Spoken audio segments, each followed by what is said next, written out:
नमस्कार। सच्चाई। क्या नाम है आपका? अपर्णा लूमी। अपर्णा जी, कहाँ से आए हैं आप? सर भेटा गरुड़, जिला बागेश्वर, उत्तराखंड से। आप उत्तराखंड से बिलोंग करते हैं। संत रामपाल जी महाराज से कैसे जुड़े? सर संत रामपाल जी महाराज जी से मैं अपने पापा के द्वारा जुड़ी। मेरे पापा मार्केट में उन्हें ज्ञान की पुस्तक मिली थी और ज्ञान का पुस्तक मिलने के बाद पापा ने उसे बहुत टाइम के बाद पढ़ा और फिर अचानक से ऐसे टीवी देखते देखते पापा ने सत्संग लगा दिया। जब सत्संग सुना, पापा को ज्ञान हुआ, पापा ने हमें बिठाया, हमें ज्ञान का पुस्तक भी पढ़ाई।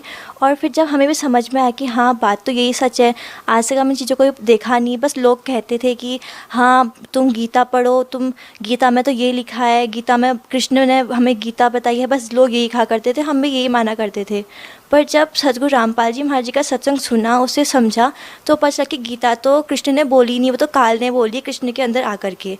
तब हमने भी सोचा कि सच में वेद में, गीता में, कुरान में, बाइबल में और गुरु ग्रंथ साहिब में जो प्रमाण है, उसके अनुसार जिन देवताओं की हम भक्ति कर रहे हैं, वो असल में देवता नहीं है, असल में परमात्मा जो है वो कबीर साहिब है। तो फिर जब आपने संत रामपाल जी महाराज से नाम दीक्षा ली तो आपको क्या लाभ मिले? सर सतगुरु रामपाल जी महाराज जी से नाम दीक्षा लेने के बाद में मुझे जो ब्रीथिंग प्रॉब्लम थी, जो कि मेरे दादाजी के कारण हुआ करती थी, क्योंकि मेरे दादाजी तो पहली डेथ हो चुकी थी मेरे दादाजी की, जब मेरे फादर की शादी भी नहीं हुई थी, और उन्हें एक प्रॉब्लम थी, ब्रीथिंग प्रॉब्लम जो थी। तो बाद में जब मैं 5th क्लास में थी, उस टाइम पे मेरे दादाजी मुझे दिखने लगे स्कूल में मुझे दिखते और मेरे से बोलते, बेटा तू कैसी हो रही थी, तबीयत ठीक है? बोलते तो मुझे डर सी लगती कि मतलब दादाजी यहाँ कहाँ से आ गए, मैंने केवल फ़ोटो में देखा था। तो उसके बाद अचानक से वो मेरे पास आके मेरा गला दबा देते थे और उनके गला दबाने से मेरी सांस रुक जाती थी, जिससे मेरी आंखें पलट जाती थी और मैं बेहोश हो जाती थी। हाँ, लेकिन इतना था कि मैं अगल बगल जो लोग बोल रहे हैं उसको सुन सकती थी। ऐसे ही हर दिन स्कूल में जैसे पहुँचे, ठीक 10 बजे मुझे ये प्रॉब्लम होती थी। और फिर स्कूल वाले, मेरे मैनेजर सर, प्रिंसिपल मैम, सभी सीधे पापा को फ़ोन करते, कभी मम्मी को फ़ोन करते कि तुम्हारी बेटी तो ऐसा ऐसा हो गया है। तो सब स्कूल पहुंच जाते, कभी वो खुद ही मुझे डॉक्टर के पास ले जाते। तो वहाँ मुझे ग्लूकोज जब चढ़ाने लगते डॉक्टर्स, तो सीधे मतलब ग्लूकोज चढ़ाने में मुझे ज़्यादा प्रॉब्लम होती थी। उसके बाद जब पापा दिल्ली लेके गए थे, वहाँ मैं चेकअप हुआ, उधर उनने साफ बोला था कि जो आपकी बेटी है, इसको जो प्रॉब्लम है, इस प्रॉब्लम वाले बच्चे आज तक कभी ज़िंदा नहीं रहे, तो ये भी ज़िंदा नहीं रहेगी, आप इससे कोई भी उम्मीद मत रखना। फिर गांव वालों ने कहा, अरे मेरे पापा से बोला कि जो तुम भक्ति कर रहे हो, इससे तुम्हें लाभ नहीं, इससे तुम्हें लाभ तभी होगा जब तुम अपने घर में जो दोष है उनको सही करोगे, इसलिए तुम पूज गौच कराओ। तो गांव में बहुत थे, उनके पास ही लेके गए, तो उन्होंने कहा कि पापा से कि तुम्हारे पापा आ गए हैं और वो बोल रहे हैं कि जैसे वो शास्त्री थे, तो उनने कहा था कि मुझे तुम जलाना मत, अग्नि मत देना, और उनने एक ऐसे गड्ढा घर के नीचे ही खना था, कहा था कि मुझे इसमें घसीट के जाना, उसमें कलर डाल देना, मैं बस तुम्हारे घर की रक्षा करूँगा। तो वो आ गए हैं और बोल रहे हैं कि मेरे समाधि बनाओ और चांदी का मेरी मूर्ति बना के उसको स्थापना करो। पापा ने कहा ठीक है, पापा ने वो भी किया, पर कुछ दिन तो लाभ हुआ, उसके बाद फिर वो लाभ बंद हो गया। तो हमारे वहीं एक मुस्लिम है, उनसे भी ताबीज़ पहनी, उनने भी कुछ पानी वगैरह पिलाया, उससे 2 दिन लाभ हुआ, फिर वो भी बंद। वहीं दूसरी तरफ मेरे पापा बहुत ज़्यादा शराब पीते थे और घर में आके हमेशा डांटते रहते थे मम्मी को भी। हमसे उतना तो नहीं बोलते थे, लेकिन मम्मी को बहुत डांटा करते थे, खाना खाने भी नहीं देते थे। साथ में भाई को भी आर्थराइटिस की प्रॉब्लम थी, वो स्कूल पहुँचता, घर में भी उसके अचानक हाथ पैरों में दर्द स्टार्ट होता, उसके बिल्कुल पैर चिपक जाते थे, सांस भी नहीं ले पाता था। उसके लिए कितने प्रॉब्लम्स, मतलब हर डॉक्टर के पास गए होंगे, सब ने कह दिया बाहर दिखाओ, यहाँ कोई उसका इलाज नहीं हुआ। फिर जब हल्द्वानी लेके गए, वहाँ प्रकाश पंत डॉक्टर हैं, उन्होंने बताया कि इसको तो आर्थराइटिस की प्रॉब्लम है। उसको हर 21 डेज़ के बाद इंजेक्शन लगते थे और अचानक से इंजेक्शन आने में बंद हो गए थे। पर डे उसको 2 टाइम्स की डोज खानी होती थी।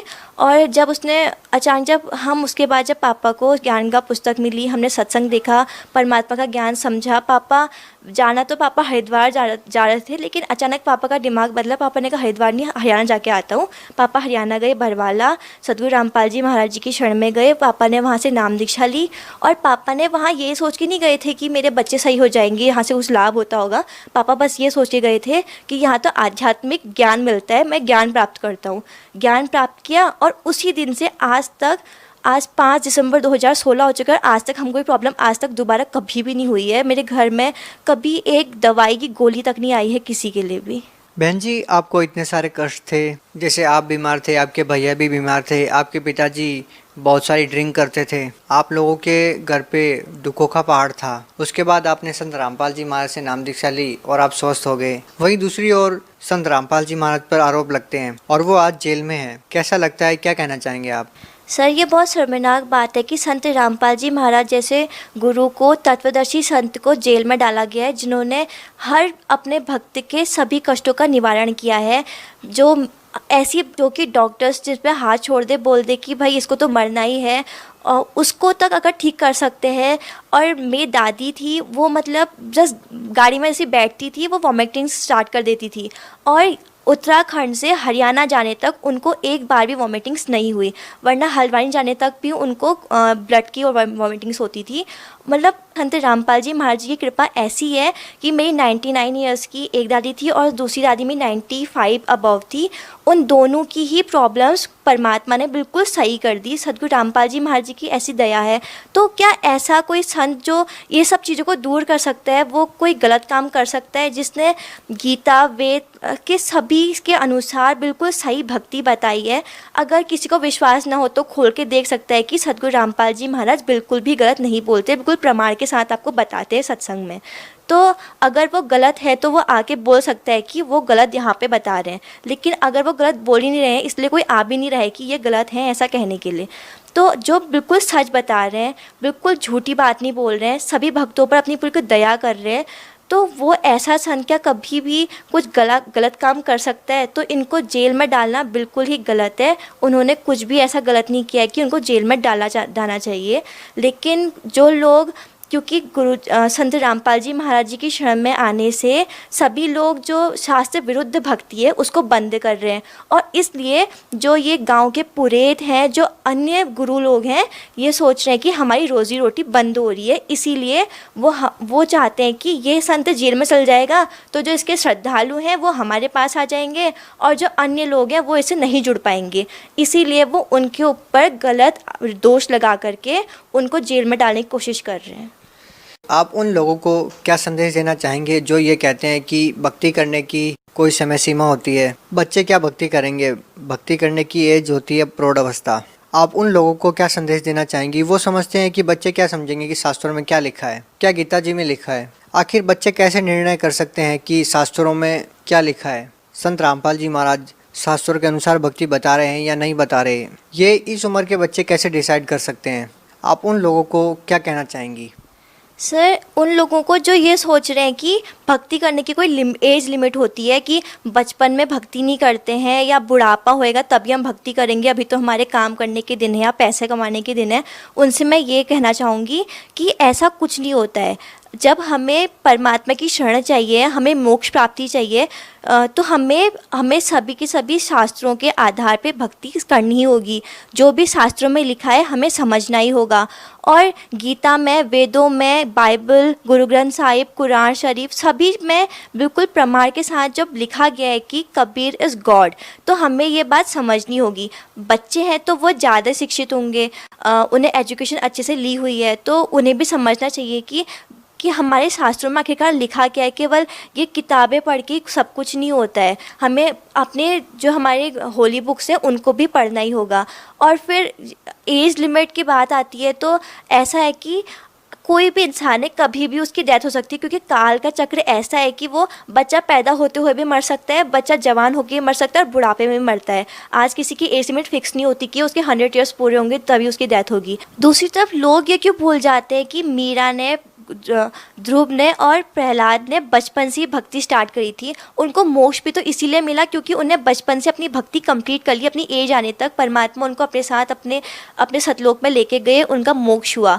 और क्योंकि आज के टाइम पे अगर हम बचपन से भक्ति नहीं करेंगे तो फिर इतनी एजुकेशन लेने का कोई फ़ायदा भी नहीं है। क्योंकि अगर हम एजुकेशन लेकर के अपने परमात्मा के ज्ञान, दिए हुए ज्ञान को, सूक्ष्म वेद को, गीता को, वेदों को नहीं पढ़ सकते, उनको नहीं समझ सकते, तो हमारी ये एजुकेशन बिल्कुल व्यर्थ है, हमें इसका कोई फ़ायदा नहीं है। क्योंकि अगर हम मान लो आज ही मर जाते हैं, हम बच्चे हैं, आज ही मर जाएंगे, तो फिर कहाँ आ रही है हमारी वो बुढ़ापे की एज लिमिट जब हमें भक्ति मर जाते हैं, नेक्स्ट जन्म में हमको फिर कोई योनि मिलेगी, उसमें हम भक्ति कर नहीं सकते।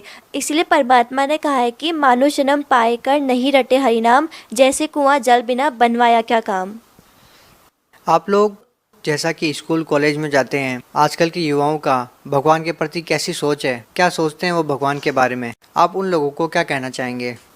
सर मैं अभी स्कूल में पढ़ती हूँ, जब मैं अपने फ्रेंड्स को बताती हूँ कि असली भक्ति तो ये है, तुम कहाँ खाली इन झंझटों में पड़े हो कि तुम तो भूतों की पूजा करते हो, क्योंकि शास्त्रों में तो इनके बारे में कहीं नाम तक नहीं है जिनकी तुम पूजा करो, जैसे भुल्लू गोल्लू, तो पता नहीं कहाँ से इन लोगों को भगवान बना के ले आए यहाँ पर।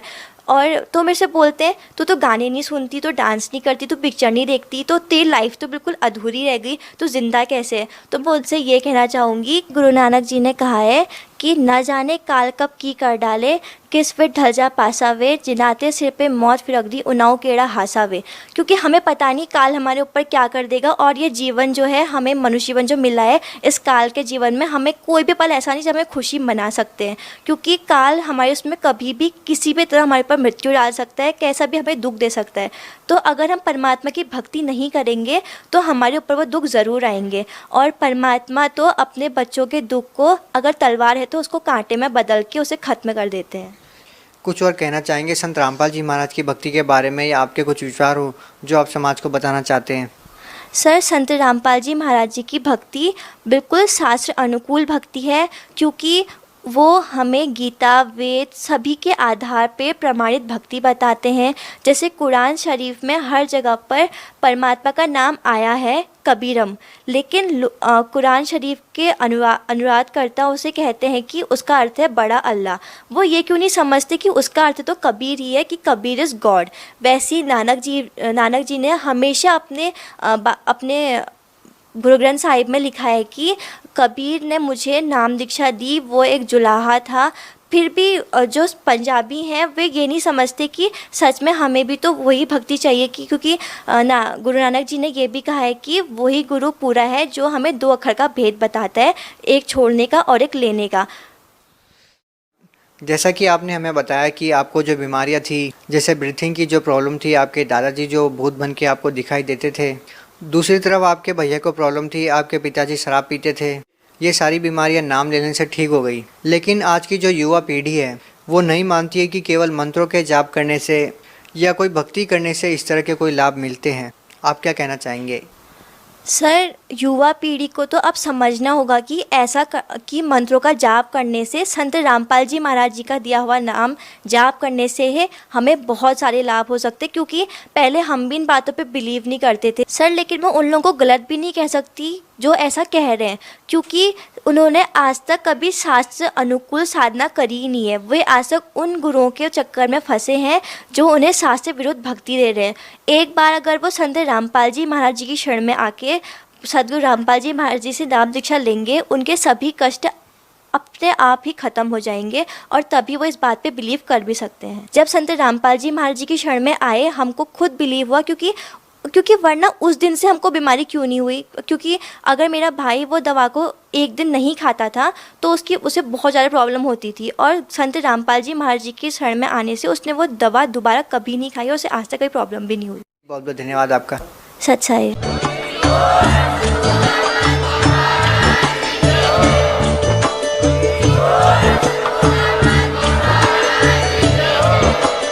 आप सुन रहे थे जगत गुरु तत्वदर्शी संत रामपाल जी महाराज जी के मंगल प्रवचन। अधिक जानकारी के लिए विजिट कीजिए हमारी वेबसाइट www.jagatgururampalji.org। संत रामपाल जी महाराज जी के शुभ आशीर्वाद से पूरे विश्व भर में 500 से भी ज्यादा नाम दीक्षा केंद्र हैं, जिन पर संत रामपाल जी महाराज जी द्वारा ऑनलाइन नाम दीक्षा दी जा रही है। अपने नजदीकी नाम दीक्षा केंद्र का पता करने के लिए संपर्क करें 8222880541।